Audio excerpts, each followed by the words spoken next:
আপুরা, আজকে তোমাদেরকে একটা কামিজের বেসিক দিব। রিসেন্টলি আমার একটা স্টুডেন্টও সেম ভুল করেছে। দেখো, ভুলটা হলো কি, সে গলা কাটিং করছে, কাট কাটিং করছে,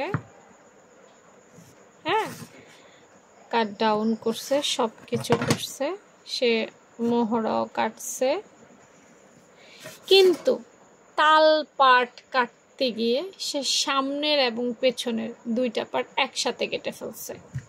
যে ভুলটা আমিও জীবনে বহুবার করেছি। এই তাল পাটটা সে দুই পাশে কেটে ফেলছে। এখন সে সমাধান চাচ্ছে, আপু কি করব?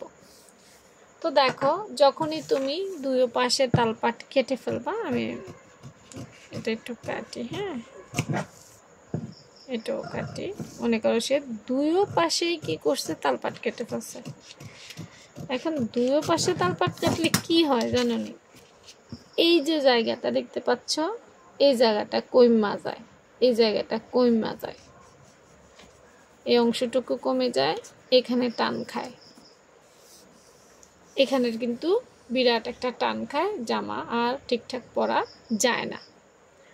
তো এখন কাটটা ফেলছে, এখন ভাই জামা তো ঠিক করতে হবে। তো আমি যেটা বলি আপুদের, সেটা হচ্ছে যে তাহলে তুমি কি করো, এটাকে আবার আগের স্টেপে নিয়ে আসো। এই প্রথম আমি এই কাজটা করতে বলি। এখন এই কাজটা করলে কি হয়, আরও ছোট হয় এই জায়গাটা আরও কিন্তু ছোট হয়ে যায়, তখন আরও বেশি টান খায়। তা সমাধান তো হইল না, হয়েছে? হয় নাই। তাহলে সমাধানটা কি? এটার সমাধান হচ্ছে, যেহেতু কাঁধ এবং এই জায়গা ছোট হয়ে গেছে, এই জায়গা বাড়াইতে হবে। এই জায়গা কেমনে বাড়াবা? এই জায়গা বাড়ানোর একটাই ওয়ে, সেটা হচ্ছে গলাটা বড় করে দেওয়া, প্রয়োজনের চাইতেও গলাটা বাড়াই দেওয়া, এইরকম। এখন তুমি বলতে পারো যে আপু আমি গলা বড় পরবো না। ভাই, তুমি না পরলেও তো কিছু করার নাই।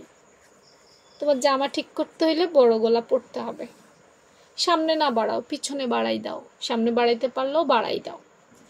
এখন এইভাবে গলা বাড়াই দিলে কি হয় জানো নি? এটা ছড়াই যায়, আর এই যে এখানে কম কাপড়ের কারণে টানটা আর খাবে না। কারণ এটা যত ফাঁক হবে, গলা যত ফাঁক হবে, এই জায়গা তত ছড়াবে। তো তোমার তো এই জায়গায় কমে গেছে। বুঝতে পারছো নি? এটাই হচ্ছে এটার একমাত্র সমাধান। তো আপু চেষ্টা করেছি তোমাদের যতটুকু পারে হেল্প করার। এই ধরনের ট্রিক্স পেতে অবশ্যই রুমা আপুর পেজটা ফলো রাখতে হবে। আল্লাহ হাফেজ।